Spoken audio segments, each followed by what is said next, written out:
कविता अभी सबको खाना परोस ही रही थी कि तभी उसके पति राकेश ने थाली फेंकते हुए कहा, ये खाना बनाया है तूने?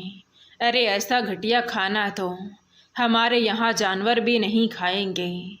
अरे हाँ बेटा, ये जानबूझकर ऐसा करती है ताकि इसे रोज़ रोज़ खाना ना बनाना पड़े और हम लोग भूखे सो जाएं। शांति देवी आग में घी डालते हुए बोली।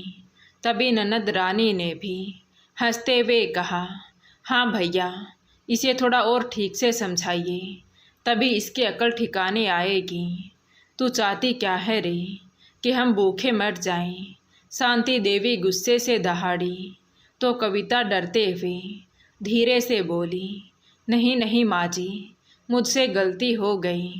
बारिश की वजह से रसोई में अंधेरा था। बस बस बहाने मत बना, तुझे यहाँ मुफ्त की रोटियाँ तोड़ने के लिए नहीं रखा है। आग लगे तेरे मरे हुए माँ बाप को, जो तुझ जैसी मनहूस को मेरे बेटे के गले से बांध दिया। तभी राकेश ने गुस्से में कविता को ज़ोर से धक्का दिया और कमरे में चला गया। कविता घुटनों के बल फर्श पर गिर पड़ी और रोने लगी।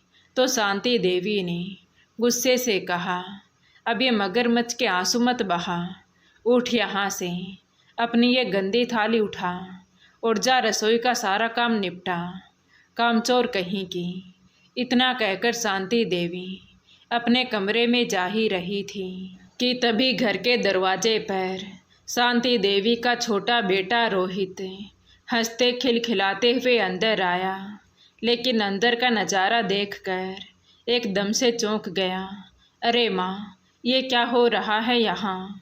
भाभी फर्श पर क्यों बैठी है और ये खाना नीचे क्यों बिखरा हुआ है? भाभी, आप रो क्यों रही हो? माँ, आपने भाभी को मारा है क्या? ये चोट कैसी है?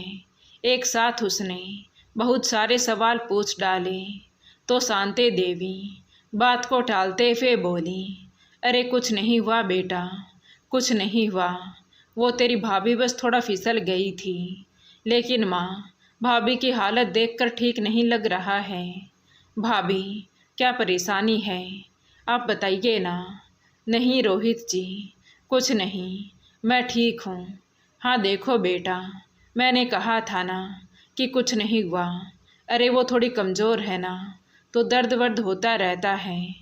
तुम चलो, थक गए होंगे ना, जाओ अपने कमरे में आराम करो। ठीक है माँ, मुझे कल सुबह जल्दी कुछ ज़रूरी काम से बाहर भी जाना है, मैं आराम करने जा रहा हूँ। और भाभी, आप भी आराम करो, काम मत करो। इतना कहकर रोहित छत पर चला गया। जैसे ही वो सीढ़ियों से ऊपर गया, शांति देवी कविता के बाल पकड़कर उसे पीछे की तरफ खींचते हुए बोली, कुलछनी, मेरे छोटे बेटे के सामने क्या साबित करना चाहती थी कि हम तुझ पर अत्याचार करते हैं? नहीं माँ जी, छोड़िए, दर्द हो रहा है। आइंदा अगर मेरे छोटे बेटे के सामने एक शब्द भी बोला ना, तो जान से मार दूंगी। अरे मेरा बड़ा बेटा तो मेरी मुट्ठी में है, लेकिन ये छोटा वाला पता नहीं किस पर गया है, जो हमेशा अपनी ही चलाता है। अगर तुमने इसके सामने मुंह खोला ना, तो फिर मुझे जानती है। चल अब रसोई में जा। इतना कहकर पैर पटकते हुए शांति देवी अपने कमरे में चली गई। कविता रोते बिलखते हुए किसी तरह से उठी और रसोई में जाकर रोते हुए सारे बर्तन साफ किए और फिर दीवार के सहारे सिर टिकाकर फर्श पर बैठ गई और घुटनों में सिर छुपाकर फूट फूट कर रोने लगी। हे भगवान, मुझे कब इन लोगों से आज़ादी मिलेगी? मेरी किस्मत ही खराब थी। मेरे गरीब माँ बाप ने अपना सब कुछ बेचकर इन्हें दहेज दिया और खुद बिना इलाज के मर गए। मैं तो अनाथ हो गई। अब मेरा इस दुनिया में कौन है? मुझे भी अपने पास बुला लो भगवान। रोते रोते उसकी कब आँख लग गई, उसे पता ही नहीं चला और वहीं रसोई में ही सो गई। सुबह हुई तो कविता की आंखें रोने की वजह से पूरी तरह सूजी हुई थी। उसने जल्दी से चाय बनाई और कांपते हाथों से ट्रे लेकर बाहर आई। तो देवर रोहित अलसाते हुए हॉल में आया। अरे भाभी, गुड मॉर्निंग। पर आपकी आंखें इतनी सूजी हुई क्यों हैं? क्या आप कल रात से सोई नहीं हैं? मैं कई दिनों से नोटिस कर रहा हूँ, आप बहुत कमज़ोर होती जा रही हो। कविता कुछ बोलने ही वाली थी कि तभी उसका पति राकेश वहाँ आ गया और अपने छोटे भाई रोहित के कंधे पर हाथ रखते हुए बोला, अरे भाई, तू इसके चक्कर में मत पड़, यह ऐसी ही है, हमेशा बीमार सी मुँह लटकाई रहती है। पता नहीं इस औरत को क्या चाहिए। अरे सही कह रहे हो बेटा, बड़े बूढ़े कह गए हैं कि औरत का पेट कभी नहीं भरता। सब कुछ तो है इसके पास, रोटी, कपड़ा, मकान, पानी, सब तो दे रखा है। एक गरीब घर की लड़की को इतने अमीर और अच्छे घर में ले आई, अब इससे ज़्यादा और क्या लेगी हमसे? पीछे से आते हुए शांति देवी ने कहा। तो रोहित बोला, भैया, आप अपनी वाइफ से ऐसे कैसे बातें कर सकते हैं? आपको भाभी से तमीज़ से बात करनी चाहिए। अच्छा, अब तू अपने बड़े भाई को तमीज़ सिखाएगा? शांति देवी ने गुस्से से कहा। फिर सोफे पर बैठते हुए बोली, अच्छा छोड़ तू इन बातों को, ये बता तूने अपनी शादी का क्या सोचा है? देख, मैंने तेरे लिए एक सुंदर सी लड़की पसंद की है। यह सुनकर रोहित ने हैरानी से माँ की तरफ देखा। माँ, ये क्या बात हुई? आप लोगों ने मुझसे बिना पूछे लड़की कैसे पसंद कर ली? अरे कैसे पसंद कर ली का क्या मतलब है? हम माँ बाप हैं तुम्हारी, तो अपने माँ बाप से ऐसे बातें करेगा? माँ का गुस्सा देखकर रोहित ने शांति से कहा, माँ, मेरा मतलब है कि मैंने अपनी पसंद की लड़की देख रखी है। ये सुनते ही शांति देवी की भौहें तन गई। वो हैरानी से बोली, क्या पसंद कर ली है? इसका क्या मतलब है? कौन है वो लड़की? कहाँ से है? किस जाति की है? किस बिरादरी और ख़ानदान की है? बताओ मुझे। शांति देवी ने एक साथ कई सारे सवाल दाग दिए। तो रोहित ने कहा, हाँ माँ, वो बहुत अच्छे ख़ानदान की है, बहुत अमीर है, बेहद सुंदर और पढ़ी लिखी भी है। लेकिन क्या? साफ साफ बताओ ना, ये लेकिन वेकिन क्या लगा रखा है?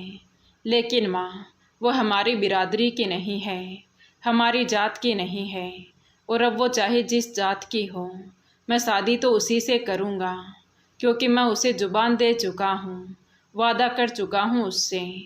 अरे वादा कर चुका है तो क्या हुआ, हम अपनी जात की लड़की से ही शादी करेंगे।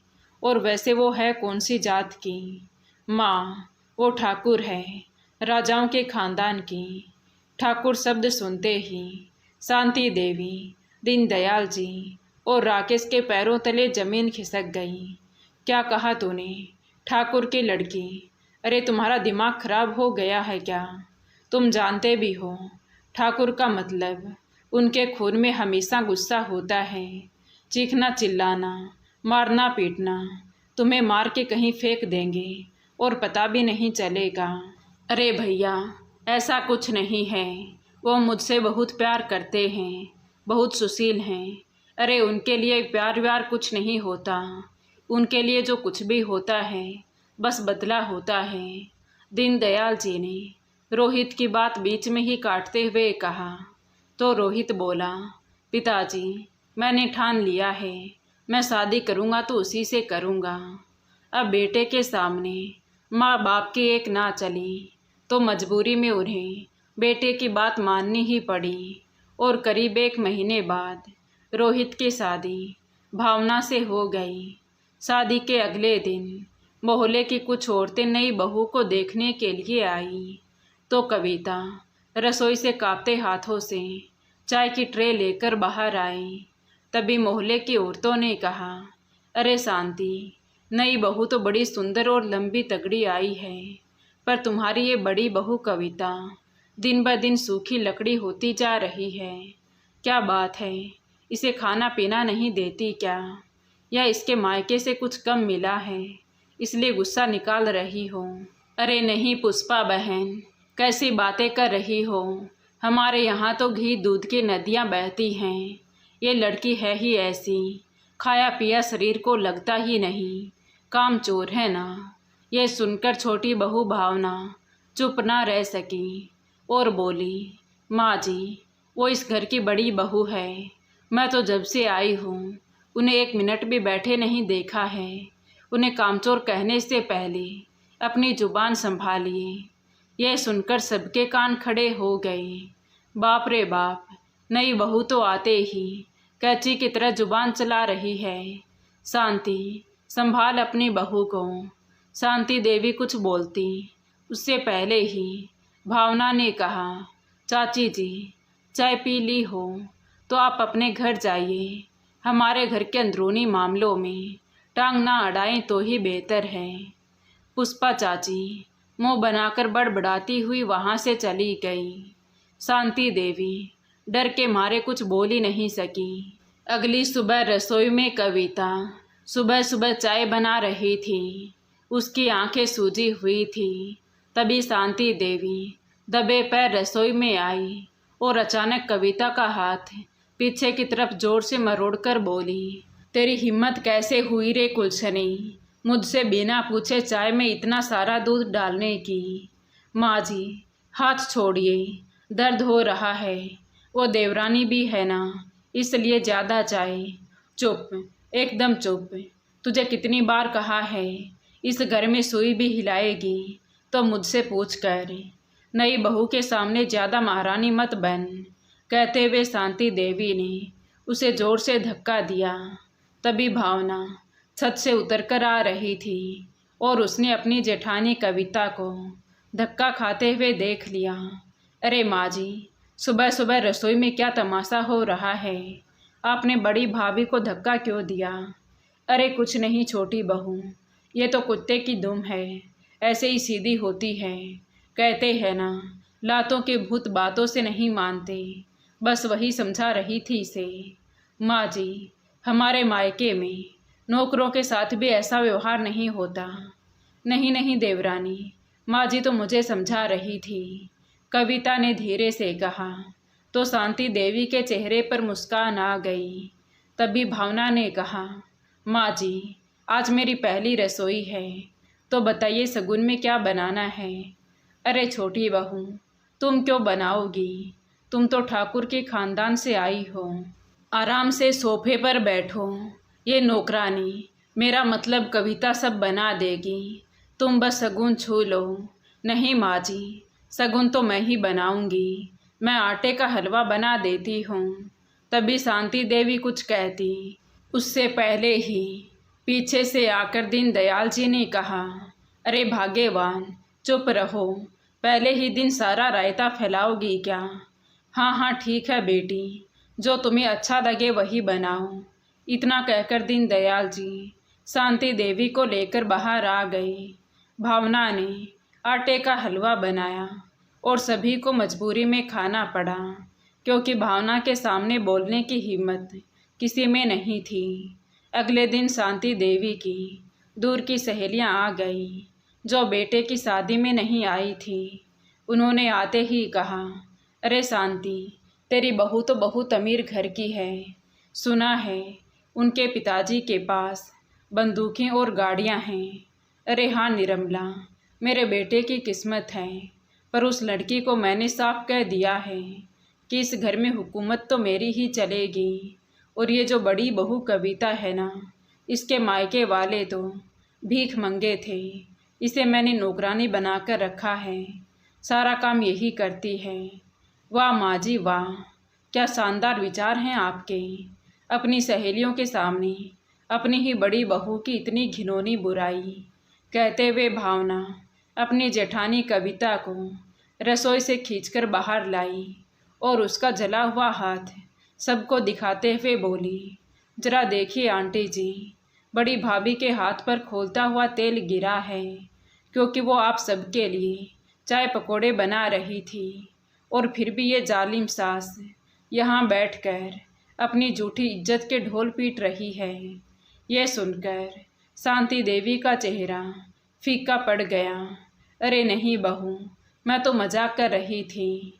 मोहल्ले की औरतें डर के मारे तुरंत उठकर भाग गई। शांति देवी शर्म और खौफ से पानी पानी हो गई। तभी रानी कॉलेज से आई और सोफे पर बैठकर अपनी भाभी कविता को आवाज़ लगाई, अरे ओ बड़ी भाभी, ज़रा मेरे लिए एक गिलास ठंडा पानी लाना। भावना ये देखकर सहम गई। क्यों रानी, तुम्हारे हाथ पैर काम नहीं कर रहे हैं क्या, जो हर छोटे काम के लिए बड़ी भाभी को आवाज़ लगा रही हो? खुद उठो और जाकर पानी पियो। बड़ी भाभी इस घर की बहू है, कोई तुम्हारी बंधुआ मजदूर नहीं। माँ देखो ना, ये छोटी भाभी बीच में टांग। वो आगे कुछ बोलती उससे पहले ही शांति देवी ने कहा, अरे रानी जाना बेटी, खुद उठकर पी ले पानी। रानी माँ का व्यवहार देखकर दंग रह गई कि आज माँ कुछ बोल क्यों नहीं रही है। थोड़ी देर बाद जब सब अपने अपने कमरे में चले गए और कविता कपड़े धोने के लिए बाथरूम में जा ही रही थी कि तभी शांति देवी वहाँ आई और कविता की चोटी पकड़कर बोली, तूने मेरी बेटी को जवाब दिलवाया ना, और वो भी उस ठाकुर की बेटी से। लेकिन माँ जी, मैंने तो कुछ कहा भी नहीं, देवरानी खुद ही बोली थी। चुप रह, आइंदा अगर तेरी वजह से घर में कोई कलेश हुआ तो याद रखना, तुझे इस घर से निकालने में मुझे 1 मिनट भी नहीं लगेगी।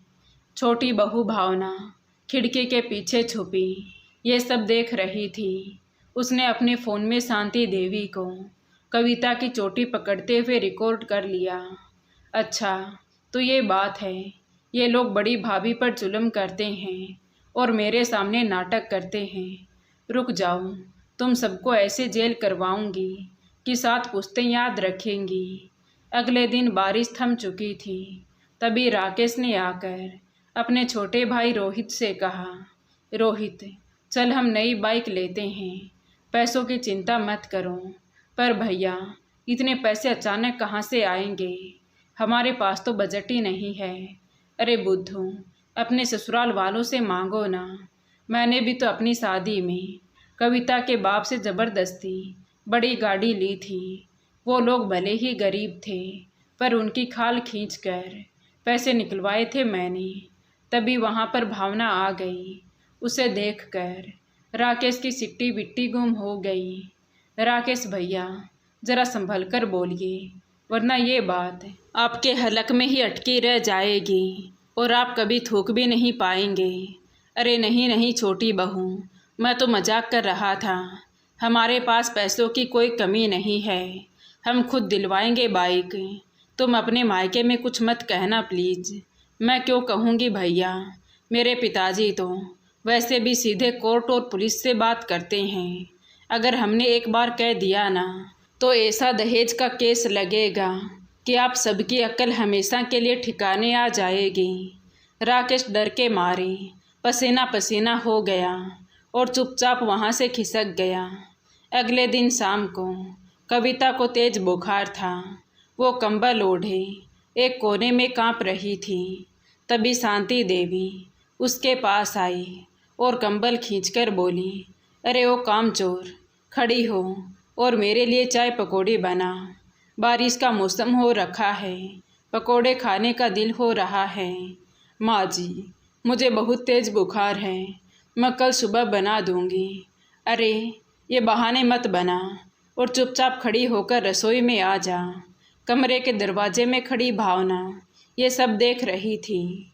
वो तुरंत अपनी जेठानी के पास आई और बोली, भाभी जी आप आराम कीजिए, पकोड़े मैं बना देती हूँ। और माँ जी, इतने ही पकोड़े खाने का शौक़ है तो आप खुद क्यों नहीं बना लेती। अरे भाभी को कितना तेज़ बुखार है और फिर भी आप उन्हें पकौड़ी बनाने के लिए कह रही हैं। शांति देवी कुछ नहीं बोली और मुंह पिचकाकर बाहर चली गई। भावना ने सोचा, अब पानी सर से ऊपर जा चुका है। ये लोग इंसान नहीं, साक्षात जानवर हैं। इन दरिंदों को कोर्ट के चक्कर कटवाने का समय आ गया है। वो कविता के पास बैठते हुए बोली, भाभी आप पागल हो क्या जो इनके इशारों पर नाचते हो। छोटी तुम यहाँ से जाओ, अगर माँ जी या राकेश जी ने देख लिया ना तो मेरे साथ साथ ये लोग तुमको भी मारेंगे, बहुत खतरनाक लोग हैं ये। भाभी, मुझसे मत डरो, मैं जानती हूँ कि इस घर में आपके साथ क्या क्या हुआ है। मैं ठाकुर की बेटी हूँ, जुल्म सहना और देखना हमारे खून में नहीं है। देख छोटी, मेरे माँ बाप मर चुके हैं, मेरा कोई नहीं है, मैं ये सब सहने को मजबूर हूँ। नहीं भाभी, आप अकेली नहीं हो, आज से मैं तुम्हारी बहन हूँ। बस तुम हिम्मत मत हारना। मैं इन सब दरिंदों को जेल भिजवाने के लिए सबूत इकट्ठे कर रही हूँ। जब तक सही वक्त नहीं आता तुम चुप रहना, पर अपने आप को कमज़ोर मत समझना। फिर देखना इन जालिम ससुराल वालों को हमारी एकता की असली ताकत का एहसास होगा। इतना कहकर भावना रसोई में गई और बर्फ़ लाकर बर्फ़ से कविता के सिर की सिकाई करने लगी। ये सब देखकर कविता की आंखों से आंसू बहने लगे। माँ बाप के बाद देवरानी ही ऐसी पहले सदस्य थी जो कविता के लिए इतना प्यार जता रही थी। उसने आंसू पोंछते हुए कहा, छोटी, तुम मेरे लिए अपनी जान जोखिम में मत डालो, ये लोग बहुत जालिम हैं। आप चुप रहिए भाभी। जेठानी देवरानी की ये एकता अभी ससुराल के जुल्म की लंका को आग लगाएगी। बाहर खड़ी शांति देवी ये सब सुनकर डर के मारे काँप रही थी। माँ देखो ना, छोटी भाभी कैसे गुस्से में बैठी है। वो कह रही है कि सबको सबक सिखाना पड़ेगा। मुझे बहुत डर लग रहा है माँ, ये हमें मार डालेंगी, अब हमारा क्या होगा। अरे रानी बेटी, धीरे बोल। अगर इन लोगों ने हमारी आवाज़ सुन ली ना तो पुलिस के आने से पहले ही हमारा बुरा हाल हो जाएगा। दोनों माँ बेटी दबे पांव बिना आवाज़ किए घर के पीछे की तरफ भाग गई। अगले दिन सुबह घर एक अदालत में बदल चुका था। बाहर पुलिस की गाड़ियाँ सायरन बजा रही थी। घर के अंदर भावना के पिता अपनी पूरी ठसक के साथ खड़े थे। उनके साथ शहर के बड़े सरकारी डॉक्टर, नामी वकील और पुलिस इंस्पेक्टर मौजूद थे। तो भाई दीनदयाल, बहुत शौक था ना तुम्हें अपनी बहुओं को पैर की जुत्ती समझने का। अब तुम चारों की ऐसी जेल होगी कि वहाँ चक्की पीसते पीसते बुढ़ापा आ जाएगा। मेरी बेटी ने आप सबकी रिकॉर्डिंग कर ली है। यह सुनकर शांति देवी गिड़गिड़ाकर माफ़ी मांगने लगी। मुझे माफ़ कर दीजिए भाई साहब, मैंने आपकी बेटी को तो कभी कुछ कहा ही नहीं। अरे बेटी मेरी हो या किसी और की, बेटी तो बेटी होती है ना। तभी रानी पीछे की तरफ जाने लगी। भैया मुझे बचाओ, मैं जेल नहीं जाना चाहती। तभी लेडी कांस्टेबल शांति देवी और रानी को हिरासत में लेकर बाहर ले गई। इंस्पेक्टर दीनदयाल जी और उनके बड़े बेटे राकेश को हथकड़ी लगाकर गाड़ी में बिठा लिया। हॉल के बीचों बीच बैठी कविता की आंखों से झरझर आंसू बह रहे थे और भावना उसके पास सुरक्षा कवच की तरह खड़ी थी। रोहित भी अपनी पत्नी के इस फैसले के साथ गर्व से खड़ा था।